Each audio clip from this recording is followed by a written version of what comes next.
Friends, ഇന്ന് നമ്മൾ 2024 അടുത്തിടെ പുറത്തിറങ്ങിയ തമിഴ് മൂവിയായ കങ്കു എന്ന മൂവിയുടെ സ്റ്റോറിയാണ് നോക്കാൻ പോകുന്നത്. നമ്മുടെ സൂര്യയാണ് ഈ മൂവിയിൽ അഭിനയിച്ചിരിക്കുന്നത്. അപ്പോൾ നേരെ നമുക്ക് മൂവിക്കുള്ളിലേക്ക് പോകാം. അതിന് മുമ്പായിട്ട് നമ്മുടെ ഈ ചാനൽ നിങ്ങൾ ആദ്യമായിട്ടാണ് കാണുന്നതെന്നുണ്ടെങ്കിൽ മറക്കാതെ ഒന്ന് സബ്സ്ക്രൈബ് ചെയ്തേക്കണേ. അതുപോലെ തന്നെ ഈ വീഡിയോ ഇഷ്ടപ്പെടുകയാണെന്നുണ്ടെങ്കിൽ വീഡിയോ ഒന്ന് ലൈക്ക് ചെയ്യാനും മറക്കരുതേ. 1070 കാലഘട്ടത്തിലാണ് ഇപ്പം നമ്മളെ കാണിക്കുന്നത്. ഇവിടെ ഒരു മുത്തശ്ശി കുറേ കുട്ടികൾക്ക് ഒരു കഥ പറഞ്ഞു കൊടുക്കുകയാണ്. ആർക്കു വേണ്ടിയാണ് നമ്മൾ ജനിക്കുന്നതെന്നോ ആർക്കു വേണ്ടിയാണ് നമ്മൾ ജീവിക്കുന്നതെന്നോ മരിക്കുന്നതെന്നോ ഒന്നും തന്നെ നമുക്കറിയില്ല. ഇതെല്ലാം മുകളിലുള്ള ആ ചന്ദ്രന് മാത്രമാണെന്ന് അറിയാൻ എന്ന് പറഞ്ഞിട്ട് മുകളിലേക്ക് ചൂണ്ടിക്കാണിക്കുന്നു. ഇപ്പോൾ ആ കുട്ടികളെല്ലാവരും മുകളിലേക്ക് നോക്കിയാണ്. ഇവിടെ സീൻ കട്ട് ചെയ്തിട്ട് ഇപ്പം നമ്മളെ പ്രസൻ്റായിട്ടാണ് കാണിക്കുന്നത്, അതായത് 2024 കാലഘട്ടം. ഇപ്പം നമ്മൾ ഇന്ത്യൻ ബോർഡറിൽ പ്രവർത്തിച്ചുകൊണ്ടിരിക്കുന്ന ഒരു ബയോ കെമിക്കൽ ലാബ് കാണിക്കുകയാണ്. ഇവിടെ കുറേ കുട്ടികളുണ്ട്. ഈ കുട്ടികളൊക്കെ ജനിച്ചപ്പോൾ മുതൽ തന്നെ ഇവിടെ തന്നെയാണ്. ഈ കുട്ടികളെ വെച്ചിട്ട് അവർ ഒരുപാട് പരീക്ഷണങ്ങളൊക്കെ ചെയ്യുന്നുണ്ട്. കൊച്ചിലെ തന്നെ അവരുടെ തലയൊട്ടികളൊക്കെ അതിനുള്ളിൽ എന്തൊക്കെയോ റിസർച്ചൊക്കെ ചെയ്യുന്നുണ്ട്. ഈ കുട്ടികൾക്കൊക്കെ ഓരോരോ സൂപ്പർ പവേഴ്സൊക്കെ അവർ ആഡ് ചെയ്ത് കൊടുക്കുകയും ചെയ്യുന്നുണ്ട്. അവരുടെ തലച്ചോറിൻ്റെ പ്രവർത്തനങ്ങളും അങ്ങനെ IQ ലെവലും ഒക്കെ ഇവർക്ക് ചെക്ക് ചെയ്ത് നോക്കാനായിട്ട് പറ്റുന്നുണ്ട്. ഈ സമയത്ത് ഈ കാര്യങ്ങളൊക്കെ അവിടെ നടക്കുന്ന സമയത്ത് തന്നെ സീറ്റ എന്ന് പേരിട്ടിരിക്കുന്ന ഒരു കുട്ടി അവിടെ നിന്ന് രക്ഷപ്പെടുന്നുണ്ട്. അപ്പോൾ അതിനെ പിടിക്കാനായിട്ട് ഇവരെല്ലാവരും അവിടെ വെച്ച് പോകുന്നുണ്ട്. ആ കുട്ടിയുടെ ബ്രെയിൻ വെച്ചിട്ട് തന്നെ ഇവനെ ട്രാക്ക് ചെയ്യാനായിട്ട് പറ്റും. പക്ഷേ ഇവരെയൊക്കെ കണ്ണ് വെട്ടിച്ച് അവനോടൊന്ന് ഓടി രക്ഷപ്പെട്ടുകൊണ്ടിരിക്കുകയാണ്. ഇപ്പോൾ അതിലേക്ക് ഒരു ട്രെയിൻ പാസ് ചെയ്ത് പോകുന്നുണ്ട്. ഇവൻ ഓടി അതിനുള്ളിൽ കയറുകയും ചെയ്യുന്നുണ്ട്. അവൻ്റെ സൂപ്പർ പവേഴ്സ് യൂസ് ചെയ്തിട്ടാണ് അവനുള്ളിൽ കയറാൻ സാധിക്കുന്നതും.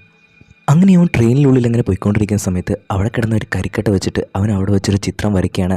ഈ സമയത്ത് അവൻ്റെ മൈൻഡിലൂടെ എന്തോ പഴയ കാര്യങ്ങളൊക്കെ പോകുന്നതായിട്ടും കാണിക്കുന്നുണ്ട്. അങ്ങനെ ആ ചിത്രത്തിന് മുകളിലേക്ക് അവൻ തല ചായ്ച്ച് കിടക്കുകയും ചെയ്യുന്നുണ്ട്. അവിടെ സീൻ കട്ട് ചെയ്തിട്ട് നമ്മുടെ ഹീറോയെ കാണിക്കുകയാണ്. നമ്മുടെ ഹീറോയുടെ പേരാണ് ഫ്രാൻസിസ്. അവൻ്റെ ഒരു ഫ്രണ്ടും അവൻ്റെ കൂടെയുണ്ട്. കോൾഡ് എന്നാണ് അവൻ്റെ പേര്. ഇവരുടെ ജോലി എന്ന് പറയുന്നത് പോലീസുകാരെ എത്ര ശ്രമിച്ചിട്ടും കിട്ടാത്ത പ്രതികളെയൊക്കെ പിടിച്ച് പോലീസിന് കൊടുക്കുകയാണ്. അപ്പോൾ അവരിന്ന് പോലീസിൻ്റെ കയ്യിൽ നിന്ന് കുറച്ച് ക്യാഷൊക്കെ ഇവർ കിട്ടും. ഇപ്പോൾ അതുപോലെ തന്നെ ഒരു ദൗത്യം ഇവർ രണ്ടുപേരും കൂടെ ചേർന്ന് ചെയ്തുകൊണ്ടിരിക്കുകയാണ്. അങ്ങനെ ഇവരെ ഒരു പ്രതിയെ പിടിച്ചുകൊണ്ടിരിക്കുന്ന സമയത്ത് അവിടേക്ക് ആഞ്ചല എന്ന് പറയുന്ന ഒരു പെണ്ണൂടെ വരുന്നുണ്ട്. അങ്ങനെ ഇവർ തമ്മിൽ ഫൈറ്റ് ചെയ്തിട്ട് ആ പ്രതിയെ ഒരുമിച്ച് പിടിക്കുകയാണ് ചെയ്യുന്നത്. എന്നിട്ട് ആ പോലീസുകാരൻ്റെ മുന്നിലേക്ക് കൊണ്ടുപോകുന്നുണ്ട്. അപ്പോൾ രണ്ടുപേരും ഒരുമിച്ച് ചെയ്തുകൊണ്ട് തന്നെ രണ്ടുപേർക്കും ഈക്വലായിട്ടാണ് പ്രതിഫലം എന്ന് പറഞ്ഞിട്ട് അയാൾ കാശ് കൊടുക്കുകയും ചെയ്യുന്നുണ്ട്.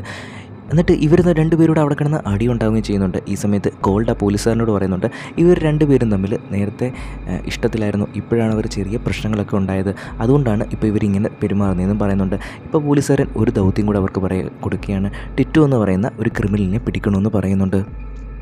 അവനെ ഇതുവരെ പിടിക്കാനായിട്ട് ഞങ്ങൾ പോലീസുകാർക്ക് ഒന്നും തന്നെ സാധിച്ചിട്ടില്ല, അതുകൊണ്ട് നിങ്ങൾ അവനെ പിടിച്ചുകൊണ്ട് വരണം. മാത്രമല്ല അവൻ്റെ ശരീരത്തിൽ ഒരു പോറൽ പോലെ ഏൽക്കാതെ നിങ്ങൾ നോക്കണമെന്ന് പറയുന്നു. കാരണം എന്ന് വെച്ചാൽ അവൻ്റെ ചേട്ടൻ എന്ന് പറയുന്നത് വലിയൊരു ഡോണാണ്. അവനെന്തെങ്കിലും പറ്റിയെന്ന് പറഞ്ഞാൽ അവൻ വെറുതെ ഇരിക്കില്ല, എല്ലാവരും തീർത്ത് കളയുമെന്ന് പറയുന്നുണ്ട്. അങ്ങനെ ഇവർ രണ്ടുപേരും അവരുടേതായ രീതിയിൽ അന്വേഷിച്ച് തുടങ്ങുകയാണ്. എന്നാൽ നമ്മുടെ ഹീറോ തന്നെയാണ് ആദ്യമേ അവനെ കണ്ടുപിടിക്കുന്നതും.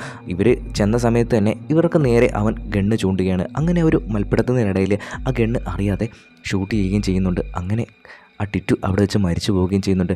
ഇത് കാണുമ്പോൾ നമ്മളുടെ ഹീറോയും കോൾഡും വളരെയധികം ഷോക്കാവുന്നുണ്ട്. കാരണം അവൻ്റെ ചേട്ടൻ്റെ ഒരു വലിയ ഡോണാണെന്ന കാര്യമൊക്കെ പോലീസുകാരൻ പറഞ്ഞിട്ടുണ്ടായിരുന്നല്ലോ. അപ്പോൾ ഇവിടെ നിന്ന് എസ്കേപ്പ് ആവുന്നതാണ് ബുദ്ധി എന്ന് പറഞ്ഞിട്ട് രണ്ടുപേരും ഇവിടെ നിന്ന് എസ്കേപ്പ് ആവാൻ നോക്കുന്ന സമയത്ത് ആ ലാബിൽ നിന്ന് രക്ഷപ്പെട്ട ആ കുട്ടിയില്ലേ കറക്റ്റ് ഇവൻ്റെ ഫ്രണ്ടിൽ വന്ന് നിൽക്കുകയാണ്. ഇവൻ എങ്ങനെയാണ് ഇവിടെ വന്നത്, ഇവൻ ഇപ്പോഴും വന്ന് കാണത്തേ ഉള്ളൂ, ഇവനൊന്നും കണ്ടു കാണില്ല എന്ന് പറഞ്ഞിട്ട് ഇവർ രണ്ടുപേരും അവിടെ നിന്ന് എസ്കേപ്പായി പോവുകയും ചെയ്യുന്നുണ്ട്. എന്നാൽ ഇതിൻ്റെ തൊട്ട് പിന്നാലെയായിട്ട് നമ്മളുടെ ഹീറോയിൻ അവിടെ വരികയും ചെയ്യുന്നുണ്ട്. അവളവിടെ വന്ന് നോക്കുന്ന സമയത്ത് അയാൾ മരിച്ചു കിടക്കുന്നതായിട്ടാണ് കാണുന്നത്. അപ്പോൾ ഇയാളെ ആരാണ് കൊന്നതെന്ന് അറിയാനായിട്ട് അവളിങ്ങനെ നോക്കിക്കൊണ്ടിരിക്കുകയാണ്. ഇപ്പോൾ ആ പയ്യൻ അവിടെ നിൽക്കുന്നതായിട്ട് ഇവൾ ശ്രദ്ധിക്കുന്നുണ്ട്. അപ്പോൾ ഈ പയ്യൻ ഇവരെ കണ്ടു കാണുമെന്ന് ഇവർക്ക് മനസ്സിലായി. അതുകൊണ്ട് തന്നെ ആ പയ്യനെയും കൂട്ടിയിട്ട് അവൾ പോവുകയാണ്. എന്നിട്ട് അവനോട് ചോദിക്കുന്ന സമയത്ത് അവൻ പടം വരച്ച് കാണിക്കുകയും ചെയ്യുന്നുണ്ട്. അങ്ങനെ പടം വരച്ച് കാണിക്കുമ്പോൾ നമ്മുടെ ഹീറോയാണ് ഇത് ചെയ്തതെന്ന് അവൾക്ക് മനസ്സിലാവുന്നുണ്ട്. ഇതറിഞ്ഞ ഏഞ്ചല നമ്മളുടെ ഹീറോയെ വിളിച്ചിട്ട് വഴക്കുണ്ടാക്കുകയും ചെയ്യുന്നുണ്ട്. ഇപ്പം നമ്മുടെ ഹീറോ അവിടെ വന്നിട്ട് ആ കുട്ടിയെ അവിടെ നിന്ന് കടത്തിക്കൊണ്ട് പോവുകയും ചെയ്യുന്നുണ്ട്. കാരണം ഇതൊക്കെ അറിഞ്ഞത് ഇവനാണല്ലോ. അപ്പോൾ ഇവനെ കൊണ്ട് അവർ പോവുകയാണ്. എന്നാൽ പോകുന്ന വഴിക്ക് അവന് വണ്ടിയിൽ വെച്ചിട്ട് ഫിക്സ് വരികയാണ്. അവനെയും കൊണ്ട് നേരെ ഹോസ്പിറ്റലിലേക്ക് അവർ പോവുകയാണ്. അപ്പോൾ ഇവനെ ചെക്ക് ചെയ്ത് നോക്കുന്ന ഡോക്ടർ ഇവനെ ചെക്ക് ചെയ്തിട്ട് പറയുന്നുണ്ട് വളരെ എൻ്റെ മെഡിക്കൽ ഫീൽഡിൽ ഇതുവരെയുള്ള എക്സ്പീരിയൻസ് വെച്ച് ഞാൻ ആദ്യമായിട്ടാണ് ഇങ്ങനെ ഒരു കാര്യം കാണുന്നതെന്ന് പറയുന്നുണ്ട്. എന്താണെന്ന് വെച്ചാൽ ഈ കുട്ടിയുടെ തലച്ചോറ് ചെറുതിൽ തന്നെ ഓപ്പൺ ചെയ്തിട്ടുണ്ട്. മാത്രമല്ല ഇതിൻ്റെ ബ്രെയിൻ സെൽസിലൊക്കെ എന്തൊക്കെയോ ചെറിയ മാറ്റങ്ങളൊക്കെ വരുത്തിയിട്ടുണ്ട്. കറക്റ്റായിട്ട് എനിക്ക് പറയാനായിട്ട് സാധിക്കില്ല. അതുകൊണ്ട് നാളെ മോർണിംഗ് നിങ്ങൾ വരികയാണെന്നുണ്ടെങ്കിൽ കുറച്ചുകൂടെ റിസർച്ച് ചെയ്യാം, നമുക്ക് സർജനെയും കൂടെ ഇവിടെ വരുത്താമെന്ന് പറയുന്നുണ്ട്. അതിനുശേഷം ഇവർ അവിടെ നിന്ന് പുറത്തേക്ക് വരികയും ചെയ്യുന്നുണ്ട്. ഈ സമയത്ത് ഈ കുട്ടി രക്ഷപ്പെട്ടു പോയില്ലേ, ആ ലാബ് കാണിക്കുകയാണ്. ആ ലാബിൽ മെയിൻ കമാൻഡറായിട്ടുള്ള ആൾ പറയുകയാണ് ഇവൻ്റെ ബ്രെയിൻ സെൽസ് വെച്ചിട്ട് ഇവരെ ട്രാക്ക് ചെയ്തിട്ടുണ്ട്. അപ്പോൾ ഇവൻ ഗോവയിലാണ് എന്നുള്ള കാര്യം ഇവർക്ക് മനസ്സിലായി. അപ്പോൾ ഈ കുട്ടിക്ക് ജനിച്ച അന്ന് തൊട്ടേ അവൻ ഇവിടെ തന്നെയാണ്. ഇപ്പോൾ അവൻ ആ ഗോവയിൽ എത്തിയിട്ടുണ്ടെങ്കിൽ എന്തോ ഒരു കാര്യം സാധിക്കാനായിട്ടാണ് എന്ന് പറയുന്നുണ്ട്. അങ്ങനെ അവൻ ഗോവയിലുണ്ടെങ്കിലും സാരമില്ല, പോയി പിടിച്ചിട്ട് വരാനായിട്ട് അവരുടെ കൂടെയുള്ള ആളുകളോടും പറയുകയും ചെയ്യുന്നുണ്ട്. അപ്പോൾ ഇവിടെ സീൻ കട്ട് ചെയ്തിട്ട് പിന്നെയും നമ്മുടെ ഹീറോയെ കാണിക്കുകയാണ്. അങ്ങനെ കുട്ടിയും കൊണ്ട് വീട്ടിലേക്കെത്തിയ ഹീറോ അവിടെ വെച്ച് ആ കുട്ടിക്ക് കുറേ എന്തൊക്കെയോ പഴയ ഓർമ്മകൾ വരികയാണ്. അവൻ പെട്ടെന്ന് അതിൻ്റെ ചുമരുകളിലൊക്കെ പഴയ കുറേ കപ്പലും അതിൽ യുദ്ധം ചെയ്യാൻ വരുന്ന ആളുകളുടെയൊക്കെ വരച്ചുകൊണ്ടിരിക്കുകയാണ്. ഈ സമയത്ത് നമുക്ക് ഹീറോയ്ക്കും എന്തോ പഴയ കാര്യങ്ങളൊക്കെ ഇങ്ങനെ ഓർമ്മ വരികയാണ്. അങ്ങനെ അവൻ കുറേ അസ്വസ്ഥനായിട്ട് അവിടെ അങ്ങനെ കിടക്കുകയും ചെയ്യുന്നുണ്ട്. ഇപ്പോൾ ആ കുട്ടി വന്ന് അവൻ്റെ അടുത്ത് പറയുന്നുണ്ട് അവന് വിശക്കുന്നു എന്ന് പറയുന്നുണ്ട്. അങ്ങനെ അവന് ഫുഡ് മേടിച്ച് കൊടുക്കാനായിട്ട് ഒരു ഹോട്ടലിലേക്ക് ഇവർ പോവുകയും ചെയ്യുന്നുണ്ട്. അങ്ങനെ കറക്റ്റ് ആ സ്ഥലത്തേക്ക് ആഞ്ചലി അവിടേക്ക് വരുന്നുണ്ട്. ആഞ്ചലി എങ്ങനെയാണ് ഇവിടെ എത്തിയെന്ന് കറക്റ്റായിട്ട് ഇവരെ ട്രാക്ക് ചെയ്തെത്തിയെന്ന് ഇവർക്ക് ആകെ ഡൗട്ട് ആവുകയാണ്. അപ്പോഴാണ് ഒരു കാര്യം പറയുന്നത്. എന്താണെന്ന് വെച്ചാൽ ഈ ആഞ്ചലിയും നമ്മുടെ ഹീറോയും തമ്മിൽ സ്നേഹിച്ചുകൊണ്ടിരുന്ന സമയത്ത് അവളൊരു ചെയിൻ ഇവന് ഗിഫ്റ്റായിട്ട് കൊടുത്തിട്ടുണ്ടായിരുന്നു, ഒരു ലോക്കറ്റ്. അതിനുള്ളിൽ ഒരു ട്രാക്കറുണ്ട്. അവൻ ബ്രേക്കപ്പ് ആയതിനു ശേഷം ഇതെടുത്തിട്ട് നമ്മുടെ കോൾഡിന് അവൻ കൊടുക്കുകയും ചെയ്യുന്നുണ്ട്. ആ കോൾഡിൻ്റെ കഴുത്തിൽ ഇപ്പോഴും അത് കിടപ്പുണ്ട്. അങ്ങനെയാണ് അവൾ അവിടെ ട്രാക്ക് ചെയ്ത് വന്നത് എന്ന് പറയുന്നുണ്ട്. പെട്ടെന്ന് തന്നെ അവൾ അവൻ്റെ കൈയെടുത്ത് അവിടെ ലോക്ക് ചെയ്യുകയും ചെയ്യുന്നുണ്ട്. നമ്മുടെ ഹീറോയുടെ ചീട്ടുവിനെ കൊന്നത് ഇവനാണെന്ന് അവൻ്റെ ജ്യേഷ്ഠനോട് നമ്മുടെ ആഞ്ചലിൽ വിളിച്ച് പറഞ്ഞിട്ടുണ്ടായിരുന്നു. എന്നിട്ട് ഇവനെ ലോക്ക് ചെയ്തിട്ട് അയാളെ ഏൽപ്പിക്കാനായിട്ടാണ് അവളിവിടെ വന്നത്. ഇപ്പോൾ അവിടെയൊക്കെ കറക്റ്റ് ആ ഡോണൊക്കെ വരികയാണ്. അപ്പോൾ വന്നിട്ട് ആ കുട്ടിയെ പിടിച്ച് ഉപദ്രവിച്ചിട്ട് വയ്ക്കുന്നു. നീ അല്ലേ ഇത് കണ്ടത്, ആരാണ് കൊന്നതെന്ന് പറയടാന്ന് പറഞ്ഞ് ഉപദ്രവിച്ചുകൊണ്ടിരിക്കുന്നു. ഇപ്പോൾ ആ കുട്ടി അവൻ്റെ സൂപ്പർ പവേഴ്സ് യൂസ് ചെയ്യാൻ തുടങ്ങുകയാണ്. ഇപ്പോൾ ആകെ അവിടെ വൈബ്രേറ്റ് ആയിക്കൊണ്ടിരിക്കുകയാണ്. എന്താണ് സംഭവിക്കുന്നത് അറിയാതെ എല്ലാവരും അങ്ങനെ നോക്കിക്കൊണ്ടിരിക്കുകയാണ്. അപ്പോൾ ഈ സമയത്ത് ഇവിടേക്ക് ഒരു ഹെലികോപ്റ്റർ വന്നിറങ്ങുന്നുണ്ട്. ആ റഷ്യൻ ലാബിലുള്ള ആളുകളാണ് വന്നിരിക്കുന്നത്. ഇവനെ പിടിക്കാനായിട്ടാണ് വന്നിരിക്കുന്നതും. അപ്പോൾ അവരെല്ലാവരും വന്നിട്ട് ഈ ഡോൺസിനോടൊക്കെ ഫൈറ്റ് ചെയ്തിട്ട് അവരെല്ലാം കൊന്നതിന് ശേഷം നമ്മുടെ സീറ്റയെ അവിടെ നിന്ന് എടുത്തുകൊണ്ട് പോകാൻ നോക്കുന്നുണ്ട്. അപ്പോൾ നമ്മുടെ ഹീറോയുടെ കൈ അവിടെ ലോക്ക് ചെയ്തിട്ടേക്കല്ലേ, അവനത് പൊട്ടിക്കാനായിട്ട് പരമാവധി നോക്കുന്നുണ്ട്. അപ്പോൾ സീറ്റയെ അങ്ങനെ കൊണ്ടുവന്ന സമയത്ത് അവൻ ഒരു തരത്തിലത് പൊട്ടിച്ചതിന് ശേഷം അവനെ രക്ഷിക്കാനായിട്ട് പുറകിൽ വരുന്നുണ്ട്. അവൻ്റെ മനസ്സിൽ അവൻ്റെ വേണ്ടപ്പെട്ട ആരോ നഷ്ടപ്പെടുന്നു പോകുന്ന ഒരു ഫീലിങ്സാണ് അവനിപ്പോൾ ഉള്ളത്. ഇവിടെ സീൻ കട്ട് ചെയ്ത് ഇപ്പോൾ 2024 നിന്ന് 1070 ആ കാലഘട്ടമാണ് കാണിച്ചുകൊണ്ടിരിക്കുന്നത്. അന്ന് റോമൻ രാജാവ് ഭാരതം അടക്കാൻ വേണ്ടിയിട്ട് കുറേ സൈനികരുമായിട്ട് ഭാരതത്തിലേക്ക് വന്നുകൊണ്ടിരിക്കുകയാണ്. അപ്പോൾ ഇവർക്ക് കാര്യങ്ങളൊക്കെ പ്ലാൻ ചെയ്യാനും വിശ്രമിക്കാനായിട്ട് ഒരു സ്ഥലം വേണം. അങ്ങനെ ആ സ്ഥലം എവിടെയാണെന്ന് അവർ അന്വേഷിച്ചുകൊണ്ടിരിക്കുമ്പോൾ അയാളൊരു 5 ദ്വീപിനെക്കുറിച്ച് അറിയുന്നുണ്ട്. മണ്ടയാട്, വെങ്കാട്, മുക്കാറ്, അരുതി, പെരുമാച്ചി എന്നീ ദ്വീപുകളാണ് അദ്ദേഹം കണ്ടുപിടിച്ചത്. മണ്ടയാട് എന്ന് പറയുന്ന സ്ഥലത്തുള്ള ആളുകളെല്ലാവരും കപ്പലൊക്കെ ഉണ്ടാക്കിയായിരുന്നു ജീവിച്ചുകൊണ്ടിരുന്നത്. വെങ്കാട് എന്ന് പറയുന്ന സ്ഥലത്താണെങ്കിൽ മഞ്ഞുമൂടി കിടക്കുന്ന ഒരു പ്രദേശവുമായിരുന്നു. മുക്കാട് എന്ന് പറയുന്ന ഒരു ദ്വീപിൻ്റെ 3 ഭാഗവും കാടുകളാൽ ചുറ്റപ്പെട്ട ഒരു സ്ഥലമാണ്. അവിടെയുള്ള ആളുകളൊക്കെ ജീവിച്ചിരുന്നത് വേട്ടയാടിയൊക്കെ തന്നെയായിരുന്നു. അരതി എന്ന് പറയുന്ന നാട്ടിൽ ജീവിച്ചിരുന്ന ആളുകളൊക്കെ വളരെ കൊടൂരമായ ആളുകളായിരുന്നു. മനുഷ്യനെയൊക്കെ കൊന്ന് രക്തം അവരുടെ ദേഹത്ത് തേച്ചിട്ടൊക്കെയാണ് അവർ ജീവിച്ചിരുന്നത്.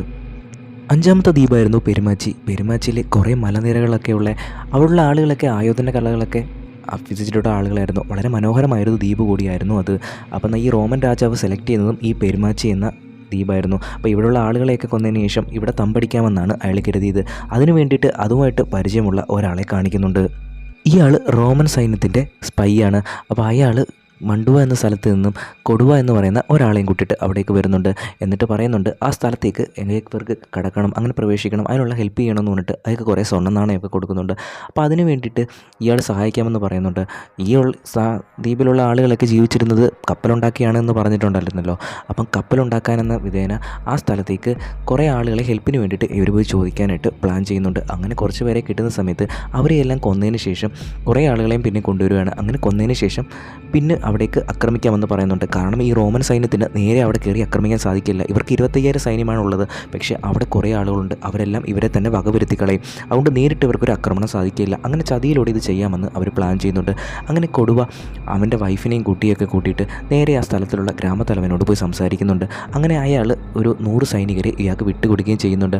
അങ്ങനെ 100 സൈനികരുമായിട്ട് ഇയാൾ കാട്ടിലേക്ക് പോകുന്ന സമയത്ത് അവിടെ വെച്ചിട്ട് അവരെ ആക്രമിക്കുന്നുണ്ട്. അങ്ങനെ ആക്രമിച്ച് അവരെയെല്ലാം കൊലപ്പെടുത്തുന്നുണ്ട്.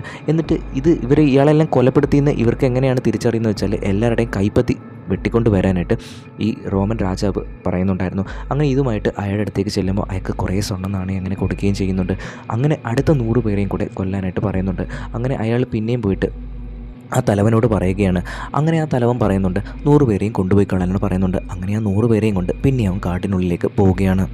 എന്നാൽ ഇത്തവണ അവൻ കഴിഞ്ഞ പ്രാവശ്യം പ്ലാൻ ചെയ്ത പോലെ നടക്കുന്നില്ല. ഇപ്പോഴാണ് ഒരു ഫ്ലാഷ് ബാക്ക് കാണിക്കുന്നത്. എന്താണെന്ന് വെച്ചാൽ കഴിഞ്ഞ തവണ 100 പേരെ കൊല്ലാനായിട്ട് അവിടേക്ക് കൊണ്ടുവന്നില്ലായിരുന്നു. അതിൽ ഒരാളെ രക്ഷപ്പെടുന്നുണ്ട്. അയാൾ മാറിയിരുന്ന് ഇവരെ എല്ലാം കൊല്ലുന്നതും ഓരോരുത്തർ കൈപ്പത്തി വെട്ടുന്നതൊക്കെ അയാൾ കാണുന്നുണ്ട്. അതുകൊണ്ട് തന്നെ അവൻ്റെ സ്വയം കയ്യിലെ ഒരു കൈപ്പത്തി വെട്ടി അവിടെ മാറ്റിയിട്ട് മരിച്ച പോലെ അവിടെ കിടക്കുകയും ചെയ്യുന്നുണ്ട്. അപ്പോൾ അവരെല്ലാവരെയും 100 കൈപ്പത്തിയൊക്കെ എണ്ണി നോക്കിയതിന് ശേഷമാണ് അവിടെ നിന്ന് പോകുന്നത്. അതിനുശേഷം അവൻ അവിടെ നിന്ന് രക്ഷപ്പെട്ടു പോയിട്ട് അവൻ്റെ നാട്ടിൽ ചെന്ന് ഈ കാര്യങ്ങളെല്ലാം പറയുന്നുണ്ട്. അതുകൊണ്ട് തന്നെ പ്രതികാരം വീട്ടാനെന്ന രീതിയിൽ തന്നെയാണ് ഇപ്പോൾ 100 പേരോട് വന്നിരിക്കുന്നത്. അങ്ങനെ അവർ ആ ഗ്രാമത്തലവൻ്റെ മകനായ കങ്കുവയെ അവിടേക്ക് വിളിക്കുന്നുണ്ട്. കങ്കുവയാണ് നമ്മളുടെ ഹീറോ, നമ്മുടെ സൂര്യയാണ് ക്യാരക്ടർ അവതരിപ്പിച്ചിരിക്കുന്നത്. അവൻ വന്നിട്ട് അവനുമായിട്ട് ഫൈറ്റ് ചെയ്യുന്നുണ്ട്. അങ്ങനെ കൊടുവെ ഇവർ വലിച്ചു കെട്ടിയതിന് ശേഷം ആ ഗ്രാമത്തിലേക്ക് കൊണ്ടുപോവുകയാണ്. അവിടെ വെച്ച് അവൻ്റെ വൈഫും മകനും ഒക്കെ അവിടെയുണ്ട്. അവർക്കിത് കാണുമ്പോൾ വളരെയധികം വിഷമാവുന്നുണ്ട്. ആ കുഞ്ഞിന് ഏറ്റവും അധികം ഇഷ്ടമുള്ള ആളായിരുന്നു അവൻ്റെ അച്ഛനെന്ന് പറയുന്നത്. അവിടെ വെച്ചിട്ട് ആ ഗ്രാമത്തിലുള്ള എല്ലാവരോടും പറയുന്നുണ്ട് ഇവനെ ജീവനോടെ തീ കൊളുത്തുണ്ടെന്ന് പറയുന്നുണ്ട്. അങ്ങനെ അവരെല്ലാവരോടും അത് ചെയ്യുകയാണ്. അപ്പോൾ ആ ഗ്രാമത്തിലുള്ള മറ്റുള്ളവർ പറയുന്നുണ്ട് അവനെ മാത്രമല്ല അവൻ്റെ കുടുംബത്തെ അതുപോലെ തന്നെ ചെയ്യണമെന്ന് പറയുന്നുണ്ട്. എന്നാൽ കങ്കു അതിന് സമ്മതിക്കുന്നില്ല. കാരണം എന്ന് പറഞ്ഞാൽ അവൻ ചെയ്തതിന് ഈ കുടുംബം എന്ത് പിടിച്ചു എന്ന് പറയുന്നുണ്ട്. എന്നാൽ നാട്ടുകാരുടെ എതിർപ്പ് ഇങ്ങനെ വന്നുകൊണ്ടിരിക്കുന്ന സമയത്ത് ആ കൊടുവയുടെ വൈഫ് നേരെ കങ്കുവയുടെ അടുത്തേക്ക് വരികയാണ്. എന്നിട്ട് ആ പയ്യനെ അവനെ ഏൽപ്പിച്ചതിന് പറഞ്ഞ ശേഷം പറയുകയാണ് ഇവനെ നോക്കിക്കോളാൻ പറഞ്ഞതിന് ശേഷം ആ ചിതിയിലേക്ക് എടുത്ത് ചാടുകയും ചെയ്യുന്നുണ്ട്. കങ്കുവ ഇതിനെ എതിർക്കാനായിട്ട് ശ്രമിക്കുന്നുണ്ട്. പക്ഷേ അവനത് തടയാനായിട്ട് സാധിച്ചില്ല. എന്നാൽ ആ കുഞ്ഞിന് വളരെയധികം ദേഷ്യമാവുകയാണ്. അവൻ ആ ഗ്രാമത്തിലോടും ആ കങ്കുവയോടും വളരെയധികം വൈരാഗ്യം തോന്നുകയും ചെയ്യുന്നുണ്ട്. എന്നാൽ അതിനുശേഷം ഗ്രാമത്തിലുള്ളവരെല്ലാം ആ പയ്യനെ ഉപദ്രവിക്കുകയും ചെയ്യുന്നുണ്ട്. കങ്കുവ എന്ന ഇതിനെല്ലാം വന്ന് അവനെ സംരക്ഷിക്കുന്നുണ്ട്. എന്നിട്ട് അതിനുശേഷം പറയുന്നുണ്ട് ഇന്ന് തൊട്ട് അവൻ എൻ്റെ മകനാണ്, ഇവനെ ആരും ഉപദ്രവിക്കരുത് എന്ന് പറയുകയും ചെയ്യുന്നുണ്ട്. ഈ സമയം റോമൻ ആ തലവനെ കാണിക്കുകയാണ്. അയാളാണെങ്കിൽ അപ്പം ആ പ്ലാനെല്ലാം പാളീസായി പോയില്ലേ. അപ്പോൾ അതിൻ്റെ വിഷമത്തിൽ നിന്നിട്ട് ആ സ്പൈയോട് പറയുന്നുണ്ട് ആരതി ദ്വീപിൻ്റെ തലവനോട് ഹെൽപ്പ് ചോദിക്കാനായിട്ട് പറയുന്നുണ്ട്. അങ്ങനെ ആരതി ദ്വീപിൻ്റെ തലവനോട് കുറേ സ്വർണ്ണനാണയൊക്കെ കൊടുത്തതിന് ശേഷം ആ ഗ്രാമത്തെ ആക്രമിക്കാനായിട്ട് പറയുകയും ചെയ്യുന്നുണ്ട്. അയാൾക്കാണെങ്കിൽ 3 മക്കളാണുള്ളത്. ഉദരൻ എന്നാണ് ആ തലവൻ്റെ പേര്. അപ്പോൾ ആ 3 മക്കളെ അയാൾ ഫൈറ്റിന് വേണ്ടിയിട്ട് അയക്കുകയും ചെയ്യുന്നുണ്ട്. ഇപ്പം കങ്കുവ പറയുന്നുണ്ട് എത്ര ആളുകൾ വന്നാലും നമ്മളിതിന് ഫൈറ്റ് ചെയ്ത് നിൽക്കുമെന്ന് പറയുന്നുണ്ട്. അങ്ങനെ അവരെ ആക്രമിക്കാനായിട്ട് പ്ലാൻ ചെയ്യുകയാണ്. കങ്കുവായാണ് ആദ്യം വകവരുത്തുന്നത്. അവനെ വകവരുത്തി കഴിഞ്ഞാൽ ആ ദ്വീപ് മൊത്തം പിടിച്ചെടുക്കാൻ ഈസി ആയിരിക്കുമെന്ന് ഇവർ പ്ലാൻ ചെയ്യുന്നുണ്ട്. അങ്ങനെ ഉദരൻ പറയുകയാണ് 2 മക്കളെ അയച്ചതിന് ശേഷം രഹസ്യമായിട്ട് അവനെ ആക്രമിക്കാൻ പറയുന്നുണ്ട്. എന്നാൽ അവിടെ എത്തുന്ന സമയത്ത് കങ്കുവ നന്നായിട്ട് തന്നെ ഇവരോട് ഫൈറ്റ് ചെയ്ത് നിൽക്കുകയും ചെയ്യുന്നുണ്ട്. ആ ഒരു ചെറിയ ഫൈറ്റിനിടയ്ക്ക് ആ പയ്യനുണ്ടായിരുന്നല്ലോ, ആ പയ്യനോട് കങ്കുവ പറയുന്നുണ്ട് അവൻ്റെ വാള് പെട്ടെന്ന് എടുത്തുകൊണ്ട് വരാനായിട്ട് പറയുന്നുണ്ട്.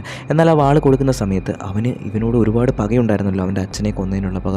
ആ പകയെല്ലാം അവിടെ വെച്ച് തീർക്കുകയാണ്. അവന് ആ കത്തി കൊണ്ട് ഇവൻ്റെ വയലിലേക്ക് കുത്തി ഇറക്കാനായിട്ട് ശ്രമിക്കുന്നുണ്ട്. അപ്പോൾ ഇത് കാണുമ്പോൾ കങ്കുവയ്ക്ക് അപ്പോഴാണ് മനസ്സിലാവുന്നത് അവന് എത്രത്തോളം ദേഷ്യം ആ പയ്യൻ അവനോട് ഉണ്ടായിരുന്നു എന്നുള്ള കാര്യം. എന്നാൽ അവന് വലിയ അപകടമൊന്നും തന്നെ സംഭവിക്കുന്നില്ല. അത് പെട്ടെന്ന് ചികിത്സിച്ച് ഭേദമാക്കുകയും ചെയ്യുന്നുണ്ട്. എന്നാൽ ആ ഗ്രാമത്തിലുള്ള ആളുകളെല്ലാം ആ പയ്യനെതിരെ തിരിയുകയും ചെയ്യുകയാണ്. അങ്ങനെ നാട്ടിലുള്ള ആളുകളെല്ലാം കൂടെ ചേർന്ന് അവനെ ഉപദ്രവിക്കാൻ തുടങ്ങിയാണ്. അവനെ ഈ നാട് കടത്തണമെന്നൊക്കെ പറയുന്നുണ്ട്. എന്നാൽ കങ്കുവ അവനെ സംരക്ഷിച്ച് നിർത്തുന്നുണ്ട്. കാരണം എന്ന് പറഞ്ഞാൽ അവൻ്റെ മനസ്സ് മനസ്സിലാക്കാനായിട്ട് കങ്കുവയ്ക്ക് മാത്രമേ സാധിക്കുന്നുള്ളായിരുന്നു. അപ്പം കങ്കുവിൻ്റെ അച്ഛനുണ്ടല്ലോ തലവൻ വന്നിട്ട് പറയുകയാണ് ഇതിന് ഞാനൊരു തീരുമാനം എടുക്കാൻ പോവുകയാണ് എന്നൊക്കെ പറയുന്നുണ്ട്. ഇതേ സമയം തന്നെ ആ ഉദരൻ ഉണ്ടായിരുന്നല്ലോ, 2 മക്കളെ പറഞ്ഞു വിട്ടെ, അവൻ്റെ 2 മക്കളും നഷ്ടപ്പെട്ടിട്ടുണ്ടായിരുന്നു. ഇതിന് വളരെയധികം ദേഷ്യമായിട്ട് ഇവനോട് പക വീട്ടണമെന്നുള്ള രീതിയിൽ അയാൾ അവിടെ കിടന്ന് അലറിക്കൊണ്ടിരിക്കുകയാണ്. ഈ സമയം തന്നെ ആ കങ്കുവയുടെ അച്ഛനായിട്ട് അവനെ പുറത്താക്കാനുള്ള തീരുമാനത്തിലേക്ക് എടുക്കാനായിട്ട് പോവുകയാണ്. അപ്പോൾ കങ്കുവ പറയുന്നുണ്ട് അങ്ങനെ ഇവനെ പുറത്താക്കുകയാണെങ്കിലും ഞാനും ഇവിടെ നിന്ന് പുറത്തു പോകുമെന്ന് പറയുന്നുണ്ട്. എന്നാൽ ഞാനും അതിനുള്ള തീരുമാനം എടുക്കുകയാണെന്ന് അവൻ്റെ അച്ഛൻ പറയുകയാണ്. അങ്ങനെ അവർ 2 പേരും പുറത്തേക്ക് പോവുകയാണ്. എന്നാൽ ആ പയ്യനാണെങ്കിൽ ഒട്ടും തന്നെ കങ്കുവെ ഇഷ്ടമായിരുന്നില്ല. അവൻ പറയുന്നതൊന്നും തന്നെ ആ പയ്യൻ കേൾക്കുകയും ചെയ്യുന്നില്ല. അപ്പോൾ ആ പയ്യനോട് കങ്കുവ പറയുകയാണ് നിൻ്റെ മനസ്സിലുള്ള ദേഷ്യമൊക്കെ എനിക്ക് നന്നായിട്ട് തന്നെ അറിയാം. പക്ഷെ നീ ഒരു കാര്യം കേൾക്കണം, നിനക്ക് ഈ കാട്ടിൽ ഒറ്റയ്ക്ക് നിൽക്കാനായിട്ട് സാധിക്കുകയില്ല. നിൻ്റെ തുണയ്ക്ക് വേണ്ടി മാത്രമാണ് ഞാൻ വന്നത്. എൻ്റെ ഗ്രാമത്തിൽ മറ്റുള്ളവർ ആക്രമിക്കുന്നതും എനിക്ക് സഹിക്കാനായിട്ട് പറ്റുകയില്ല. അതിനും ഞാൻ പോകുമെന്ന് പറയുന്നുണ്ട്. നിൻ്റെ മനസ്സിൽ എന്താണുള്ളതെന്ന് എനിക്കറിയാം. നിൻ്റെ കൈകൊണ്ട് തന്നെയായിരിക്കും ഞാൻ മരിക്കാൻ പോകുന്നതെന്ന് കങ്കുവ പറയുന്നുണ്ട്. ഞാൻ നിനക്ക് അതിനൊരു അവസരം തരാം. പക്ഷേ എനിക്ക് കുറച്ച് നാൾ കൂടി ജീവിച്ചിരിക്കണം. എൻ്റെ നാടിനെ മറ്റുള്ളവർ ആക്രമിക്കാനായിട്ട് പറ്റുകയില്ല. അതിനൊരു സേഫായിട്ടൊരു സമയം എത്തുന്ന സമയത്ത് ഞാൻ നിനക്ക് വേണ്ടിയിട്ട് വന്ന് നിൽക്കാം. അന്ന് നീ എന്നെ കൊന്നോളൂ എന്നൊക്കെ കങ്കുവ പറയുന്നുണ്ട്. അതുകൊണ്ട് തന്നെ പയ്യൻ അവൻ പറയുന്നത് പിന്നെ അനുസരിക്കുകയും ചെയ്യുകയാണ്. ഇതേ സമയം രുദ്രനെ കാണിക്കുകയാണ്. അയാളുടെ 2 മക്കളും മരിച്ചുകൊണ്ട് തന്നെ ഇതിപ്പം അവർ ആക്രമിക്കാൻ പോയത് ആ റോമൻ സൈന്യത്തിന് വേണ്ടിയായിരുന്നല്ലോ. എന്നാൽ അയാളത് ഇപ്പോൾ പേഴ്സണൽ റിവഞ്ചായിട്ട് അത് എടുക്കുകയാണ്. അയാളുടെ മക്കൾക്ക് വേണ്ടിയിട്ട് അയാളതിന് പ്രതികാരം ചോദിക്കുന്നുള്ള രീതിയിൽ നിൽക്കുകയാണ്. ഇപ്പോൾ റോമൻ സൈന്യം അവിടേക്ക് വരുന്ന കുറച്ച് ആളുകൾ അവിടേക്ക് വന്നിട്ടുണ്ടായിരുന്നു. അവരെ എല്ലാം രുദ്രം വകവരുത്തുകയും ചെയ്യുന്നുണ്ട്. എന്നിട്ട് പെരുമാച്ചിയെ ആക്രമിക്കാനുള്ള വഴി അയാൾ തേടുകയും ചെയ്യുന്നുണ്ട്. ഈ സമയം നമ്മളുടെ കങ്കുവയെ കാണിക്കുകയാണ്. ആ പയ്യനെയാണെങ്കിൽ ഒരു വലിയ മുതല അറ്റാക്ക് ചെയ്യാനായിട്ട് വരികയാണ്. എന്നാൽ നമ്മുടെ ഹീറോയാണ് അവനെ രക്ഷിക്കുകയും ചെയ്യുന്നത്. എന്നാൽ മുതലയുടെ കടി കൊണ്ട് അവന് കാലിന് കുറച്ച് അപകടം സംഭവിക്കുകയും ചെയ്യുന്നുണ്ട്. അതിനുശേഷം നന്നായിട്ട് അവനെ ശുശ്രൂഷിക്കുകയൊക്കെ ചെയ്തത് നമ്മളുടെ കങ്കുവയാണ്. എന്നാൽ ആ പയ്യൻ്റെ മനസ്സിൽ ഇപ്പോഴും അവനോടുള്ള ദേഷ്യം അത്രയൊന്നും പോയിട്ടില്ലായിരുന്നു. മാക്സിമം അവനെ ഹാപ്പിയായിട്ട് വെക്കാനായിട്ട് കങ്കുവ പിന്നെയും ശ്രമിച്ചുകൊണ്ടേ ഇരിക്കുകയായിരുന്നു. ഇപ്പോൾ പെരുമാച്ചയിലുള്ള ആളുകളെല്ലാവരും തന്നെ അവർക്കൊരു എതിരെ ഒരു ആക്രമണം വന്നാൽ എങ്ങനെ നേരിടണമെന്ന് ഫൈറ്റ് ചെയ്യാനായിട്ട് റെഡി ആയിക്കൊണ്ടിരിക്കുകയാണ്. പെരുമാച്ചയിലുള്ള കുറച്ച് സ്ത്രീകൾ ചേർന്നിട്ട് അവരുടെ നാട്ടിലേക്ക് വേണ്ട ഔഷധ സസ്യങ്ങളൊക്കെ പറിക്കാനായിട്ട് പോവുകയാണ്. ഇത് മനസ്സിലാക്കിയ രുദ്രൻ്റെ അവസാനത്തെ മകനുണ്ടായിരുന്നല്ലോ, അയാൾ കുറച്ച് ആളുകളുമായിട്ട് ചേർന്നിട്ട് ഇവരെ ആക്രമിക്കാനായിട്ട് പ്ലാൻ ചെയ്യുകയാണ്. ഇവരെ ആക്രമിച്ചതിന് ശേഷം കങ്കുയെ പുറത്ത് കൊണ്ടുവരിക എന്നതാണ് അവൻ്റെ പ്ലാന്. അപ്പോൾ അവരെ ആക്രമിക്കാനായിട്ട് അവിടെ ചെന്നിട്ട് അവരെ ഉപദ്രവിച്ചിട്ട് കങ്കുയെ വിളിച്ചു വരുത്താനായിട്ട് പറയുന്നുണ്ട്. അപ്പോൾ സ്ത്രീകൾ അവരുടെ കയ്യിലുണ്ടായിരുന്ന ഒരു ഉപകരണം യൂസ് ചെയ്തിട്ട് കാട്ടിലുള്ള കങ്കുവയോട് കാര്യം പറയുന്നുണ്ട്. അപ്പം കങ്കുവ അതുപോലെ തന്നെ അവൻ്റെ കയ്യിലുണ്ടായിരുന്ന ഒരു ഉപകരണം വെച്ചിട്ട് തിരിച്ച് അവരോട് സംസാരിക്കുകയാണ്. നിങ്ങൾ എന്തിനാണ് പേടിക്കുന്നത്? നിങ്ങളെക്കൊണ്ട് അവനെ ഫൈറ്റ് ചെയ്ത് നിൽക്കാനായിട്ട് തീർച്ചയായിട്ടും സാധിക്കുമെന്ന് പറയുന്നുണ്ട്. ഇത് കേൾക്കുമ്പോൾ അവർക്ക് ആകെ ധൈര്യം തോന്നുകയാണ്. കങ്കുവ ഓൾറെഡി തന്നെ ഇവരെ ആയോധന കലകളെല്ലാം തന്നെ പഠിപ്പിച്ചിട്ടുണ്ടായിരുന്നു. അങ്ങനെ അവരെല്ലാവരും നന്നായിട്ട് ഫൈറ്റ് ചെയ്യുകയാണ്. ആ ഇളയ മകനില്ലേ, അവനെ ഉൾപ്പെടെ അവരവിടെ വെച്ച് കൊല്ലുകയും ചെയ്യുന്നുണ്ട്. ശേഷം അവർ ആ ഉപകരണം യൂസ് ചെയ്ത് തന്നെ അവരിതിൽ വിജയിച്ചു എന്നുള്ള കാര്യം അവനെ അറിയിക്കുകയും ചെയ്യുന്നുണ്ട്. അപ്പോൾ അവനും വളരെയധികം സന്തോഷമാവുകയാണ്. ഇതെല്ലാം കാണുന്ന പയ്യന് കങ്കുവയോടുള്ള ദേഷ്യം അങ്ങനെ മാറി വരികയും ചെയ്യുന്നുണ്ട്.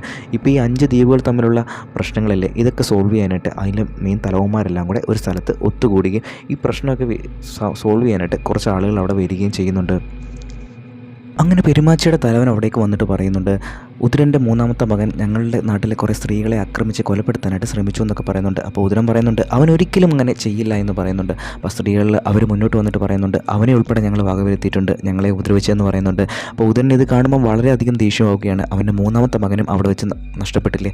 അവൻ പറയുന്നുണ്ട് ഇനി ഇതിൻ്റെ മേലിൽ ഒരു കോംപ്രമൈസും ഇല്ല, ഇവിടെ യുദ്ധം തുടങ്ങുകയാണ് എന്ന് പറഞ്ഞിട്ട് ഉതിരൻ അവരെ എല്ലാവരും വകവരുത്താനായിട്ട് നോക്കുകയാണ്. ഇപ്പോൾ ആ കൂടെ ഉണ്ടായിരുന്ന 3 ഗ്രാമങ്ങളുണ്ടല്ലോ, അവരാണെങ്കിൽ നേരെ ഉതിരന് തുണയായിട്ട് നിൽക്കുകയും ചെയ്യുകയാണ്. കാരണം അവർക്ക് വേറെ വഴിയില്ലാത്തതുകൊണ്ട് തന്നെ. അങ്ങനെ അവിടെ വലിയൊരു ഫൈറ്റ് നടക്കുകയാണ്. ഇപ്പം നമ്മുടെ കങ്കുവയുടെ അച്ഛനുണ്ടല്ലോ, തലവൻ, അയാൾ അവിടെ വെച്ച് മരണപ്പെടാനായിട്ട് പോവുകയാണ്. ഇപ്പോൾ അയാളുടെ കയ്യിൽ കുറച്ച് അമ്പുകളുണ്ട്. ആ അമ്പുകൾ അയാൾ പൊക്കി പിടിക്കുന്നുണ്ട്. എന്നിട്ട് നമ്മുടെ കങ്കു ഓമനിച്ച് വളർത്തിയിരുന്ന ഒരു പരുന്നുണ്ട്, അതിനെ അവിടേക്ക് വരുത്തുന്നുണ്ട്. അതിൻ്റെ കയ്യിൽ ഈ അമ്പുകളെല്ലാം കൊടുത്തതിന് ശേഷം അവ അവിടെ വെച്ച് മരണപ്പെടുകയും ചെയ്യുന്നുണ്ട്. ഈ സമയം ഈ പരുന്ത് ഇത് കൊണ്ടുപോയിട്ട് നമ്മുടെ കങ്കുവയുടെ കയ്യിൽ കൊടുക്കുന്നുണ്ട്. കങ്കുവയ്ക്ക് ഇത് കാണുമ്പോൾ അവൻ്റെ അച്ഛൻ മരിച്ചു എന്നുള്ള കാര്യം മനസ്സിലാവുന്നുണ്ട്. അവൻ ദേഷ്യത്തിൽ അവിടെ കിടന്ന് കരയുകയും ചെയ്യുന്നുണ്ട്. അങ്ങനെ രുദ്രനും അവൻ്റെ ആളുകളും ചേർന്നിട്ട് പെരുമാച്ചിയെ ആക്രമിക്കാനായിട്ട് കടൽ മാർഗം കപ്പലിൽ അങ്ങനെ അവിടേക്ക് വന്നുകൊണ്ടിരിക്കുകയാണ്. ഇതേ സമയം അവർ പോകുന്ന വഴിക്ക് തന്നെ ഒരു കരിങ്കാടുണ്ട്. അതിനുള്ളിൽ കുറേ പന്തങ്ങൾ അവരുടെ ശ്രദ്ധയിൽപ്പെടുന്നുണ്ട്. അപ്പോൾ ഇവനെ പേടിച്ച് അവിടെയുള്ള ആളുകളെല്ലാവരും അവിടെ ഒളിച്ചിരിക്കുകയാണെന്ന് അവൻ തെറ്റിദ്ധരിച്ചിട്ട് നേരെ അവിടേക്ക് പോകാനായിട്ട് പറയുന്നുണ്ട്. ഇപ്പം പെരുമാച്ചിലുള്ള ആളുകൾ ഇവനെതിരെ ഫൈറ്റ് ചെയ്യാനായിട്ട് അവിടെ റെഡിയായിക്കൊണ്ടിരിക്കുകയാണ്. അവരും ഇത് കാണുന്നുണ്ട്. അപ്പോൾ അവർക്ക് മനസ്സിലാവുന്നുണ്ട് ഇത് കങ്കുവ ചെയ്ത പണിയാണ്. കങ്കുവ കാടിനുള്ള പന്തം കൊളുത്തി വെച്ചിട്ട് അവനെ ദിശ തിരിക്കുക എന്നതാണ് അവൻ്റെ ഉദ്ദേശം. അവൻ്റെ നാടിനെ രക്ഷിക്കുക എന്നതാണ് അവൻ്റെ കാര്യമെന്ന് അവർക്ക് മനസ്സിലാവുന്നുണ്ട്. ഇതേസമയം കങ്കുവ അവിടെ എല്ലാം പന്തം അങ്ങനെ കൊളുത്തിക്കൊണ്ടിരിക്കുന്നതായിട്ട് നമ്മളെ കാണിക്കുകയാണ്. അങ്ങനെ അവിടേക്ക് വരുന്ന രുദ്രൻ്റെ ആളുകളെയൊക്കെ അവൻ കെണി ഉപയോഗിച്ച് അവിടെ വെച്ച് കൊല്ലുകയും ചെയ്യുന്നുണ്ട്. അങ്ങനെ അവിടെ വെച്ചൊരു ഫൈറ്റ് ചെയ്യുന്ന സമയത്ത് തന്നെ നമ്മളുടെ ആ പയ്യനില്ലേ, അവൻ കറക്റ്റായിട്ട് ആ സമയത്ത് വാള് കൊണ്ട് നമ്മുടെ കങ്കുവയുടെ കയ്യിൽ കൊടുക്കുന്നുണ്ട്. കഴിഞ്ഞ തവണ ഇതേപോലെ വാള് കൊടുത്ത സമയത്താണ് കങ്കുവയെ അവൻ കുത്തിയതും. ഇപ്പം കങ്കുവയ്ക്ക് അത് കാണുമ്പം വളരെയധികം സന്തോഷമാവുന്നുണ്ട്. കാരണം അവനോടുള്ള ദേഷ്യമൊക്കെ ആ പയ്യന് മാറിയിരിക്കുന്നു എന്നുള്ള കാര്യം. കങ്കുവ അങ്ങനെ ആ വാള് വെച്ചിട്ട് അവിടെ ഫൈറ്റ് ചെയ്യാനായിട്ട് തുടങ്ങുകയാണ്. ഈ സമയത്ത് അവിടെ ഉണ്ടായിരുന്ന ഒരാൾ ആ പയ്യനെ എടുത്തുകൊണ്ട് പോവുകയും ചെയ്യുന്നുണ്ട്. അവൻ കങ്കുവ എന്ന് പറഞ്ഞ് കിടന്ന് കരയുകയും ചെയ്യുന്നുണ്ട്. ഇതേ സമയം നമ്മളെ പ്രസൻ്റ് ആയിട്ടുള്ള കാര്യമാണ് കാണിക്കുന്നത്. ആ സീറ്റയെ കുറേ ആളുകൾ ചേർന്ന് തട്ടിക്കൊണ്ട് പോകുന്നില്ലായിരുന്നോ. അപ്പോൾ അതിന് പുറകെ നമ്മുടെ ഹീറോ ഇങ്ങനെ ഓടുന്നതായിട്ട് കാണിക്കുന്നുണ്ട്. അപ്പോൾ ആ വണ്ടിയിലുണ്ടായിരുന്ന ആളുകൾ ഇവനെ നേരെ ഷൂട്ട് ചെയ്യുകയും ചെയ്യുന്നുണ്ട്. എന്നാൽ വണ്ടി സ്പീഡായിട്ട് പോകുന്നതുകൊണ്ട് തന്നെ അവർക്കൊന്നും ചെയ്യാൻ സാധിക്കുന്നില്ല. അപ്പോൾ ആ ഇഞ്ചലയും കോൾഡൊക്കെ അവൻ്റെ അടുത്തേക്ക് എത്തുകയാണ്. അപ്പോൾ അവൻ പെട്ടെന്ന് നമ്മുടെ കോൾഡിൻ്റെ കഴുത്തിലുണ്ടായിരുന്ന ഒരു ട്രാക്കിംഗ് ചെയ്യുന്ന ഒരു ചെയിൻ ഉണ്ടായിരുന്നല്ലോ, അതെടുത്ത് ആ വണ്ടിയുടെ നേരെ എറിയുകയാണ്. കാരണം ഈ കുട്ടിയും കൊണ്ട് പോയാൽ അവർക്ക് ട്രാക്ക് ചെയ്ത് പോകാനായിട്ട് പറ്റണമല്ലോ. അങ്ങനെ ചെയ്യുകയും ചെയ്യുന്നുണ്ട്. പിന്നെയും നമ്മളെ ആ ഫ്ലാഷ് ബാക്ക് ആയിട്ട് കാണിക്കുകയാണ്. ഇതേസമയം ആ ഉതിരനായിരുന്നു ആ കൊച്ചിനെ തട്ടിക്കൊണ്ടുപോയത്. അവനാണെങ്കിൽ കടലിലുള്ള സ്രാവുകൾക്ക് അവനെ ഇട്ട് കൊടുക്കാനായിട്ട് നോക്കിയാണ്. ഒരു കയറിൽ കെട്ടി അവൻ പതിയെ കടലിലേക്ക് ആ പയ്യനെ താഴ്ത്തുകയും ചെയ്യുന്നുണ്ട്. ഇപ്പം കങ്കുവ അവനെതിരെ നന്നായിട്ട് ഫൈറ്റ് ചെയ്ത് നിൽക്കാനായിട്ട് ശ്രമിക്കുകയും ചെയ്യുന്നുണ്ട്. ഇതേ സമയം സീൻ കട്ടിയിട്ട് പിന്നെയും പ്രസൻറ്റുള്ള കാര്യം കാണിക്കുകയാണ്. ഇവിടെ നമ്മുടെ ഹീറോയായ ഫ്രാൻസിസ് ആ സീറ്റയെ രക്ഷിക്കാൻ വേണ്ടിയിട്ട് വളരെയധികം ശ്രമിക്കുകയാണ്. അവനെ ഒരു ഫ്ലൈറ്റിൽ കയറ്റിയിട്ട് അവർ കൊണ്ടുപോകാനായിട്ട് നോക്കുകയാണ്. അവൻ ചാടിയ ഫ്ലൈറ്റിനുള്ളിലേക്ക് കയറുന്നതായിട്ടും കാണിക്കുന്നുണ്ട്. 2 സീനും മാറി മാറി ഇങ്ങനെ കണ്ടുകൊണ്ടിരിക്കുകയാണ്. പാസ്റ്റിൽ നടക്കുന്ന കാര്യവും ഈ പ്രസൻറ്റിൽ നടക്കുന്ന കാര്യവും ഇങ്ങനെ കാണിച്ചുകൊണ്ടേയിരിക്കുകയാണ്. ഇതേ സമയം പഴയ കാലത്തിൽ നമ്മുടെ ഉതിരനുമായിട്ട് നമ്മുടെ കങ്കുവ ഫൈറ്റ് ചെയ്തുകൊണ്ടിരിക്കുകയല്ലേ. ഇപ്പോൾ ആ പയ്യനാണെങ്കിൽ കടലിൽ അങ്ങനെ തൂങ്ങിക്കിടക്കുകയാണ്. എന്നാൽ അവൻ കാരണം കങ്കുവ അപകടത്തിൽ പെടുമെന്ന് മനസ്സിലായ അവൻ്റെ കയ്യിലുണ്ടായിരുന്ന ഒരു കത്തി ഉപയോഗിച്ച് അവൻ്റെ കയ്യിലെ കയറ് മുറിക്കുകയാണ്. എന്നിട്ട് കടലിലേക്ക് വീഴുകയും ചെയ്യുന്നുണ്ട്. ഇത് കാണുമ്പം കങ്കുവയ്ക്ക് വളരെയധികം വിഷമമുണ്ട്. ആ ദേഷ്യത്തിൽ ഉതിരനെ അവിടെ വെച്ച് കൊല്ലുകയും ചെയ്യുന്നുണ്ട്. ഇവിടെ സീൻ മാറിയിട്ട് ഇപ്പം നമ്മൾ പ്രസൻ്റ് ആയിട്ടുള്ള കാര്യം കാണിക്കുകയാണ്. ഇപ്പം നമ്മുടെ ഫ്രാൻസിസ് സീറ്റയെ രക്ഷിക്കാനായിട്ട് അവിടെ എത്തി നിൽക്കുകയാണ്. ഇപ്പോൾ അവിടെ ഉണ്ടായിരുന്ന ആളുകളെല്ലാം വകവരുത്തിയിട്ട് ഫ്രാൻസിസ് സീറ്റയെ രക്ഷിക്കുകയാണ്. എന്നിട്ട് അവൻ്റെ അടുത്തേക്ക് ചെല്ലുന്ന സമയത്ത് അവൻ നേരെ അവനെ വിളിക്കുന്നത് കങ്കുവ എന്നാണ്. അതായത് ഈ കങ്കുവയുടെ പുനർജന്മമാണ് നമ്മളുടെ ഇപ്പോഴത്തെ ഹീറോ. അതുപോലെ ആ പയ്യൻ്റെ പുനർജന്മമാണ് ഈ സീറ്റയായിട്ട് ഇപ്പം വന്നിരിക്കുന്നത്. ഇപ്പം നേരെ നമ്മളെ കങ്കുവയെ കാണിക്കുകയാണ്. കങ്കുവ ആ കടലിൻ്റെ നടുക്ക് നിന്നിട്ട് ആകാശത്തേക്ക് നോക്കി പറയുകയാണ്, മകനെ, നീ എനിക്ക് വേണ്ടിയിട്ട് നിൻ്റെ ജീവൻ നഷ്ടപ്പെടുത്തി. എത്ര പുനർജന്മം എടുത്തിട്ടാണെങ്കിലും ഞാൻ നിൻ്റെ അടുത്തേക്ക് വരുമെന്ന് അവിടെ വെച്ച് അലറി പറയുന്നതായിട്ടും കാണിക്കുന്നു. ഇപ്പം ഉതിരൻ്റെ നാട്ടിലേക്ക് അവൻ്റെ ജഡം കൊണ്ടുപോവുകയാണ്. അവിടെ വെച്ച് അവൻ്റെ 3 മക്കളും മരിച്ചു പോയതുകൊണ്ട് തന്നെ ചിതയ്ക്ക് തീ കൊടുത്താനായിട്ട് ആരുമില്ല. അപ്പോൾ അവിടേക്ക് ഒരാൾ ചിതയ്ക്ക് തീ കൊളുത്താനായിട്ട് വരികയാണ്. അപ്പോൾ കറക്റ്റ് ആ സ്ഥലത്തേക്ക് രക്താംഗസൻ എന്ന് പറയുന്ന ഒരാൾ വരികയാണ്. ഇവൻ രുദ്രൻ്റെ ഒരു ഇല്ലീഗൽ റിലേഷൻ ഉണ്ടായ മകനാണ്.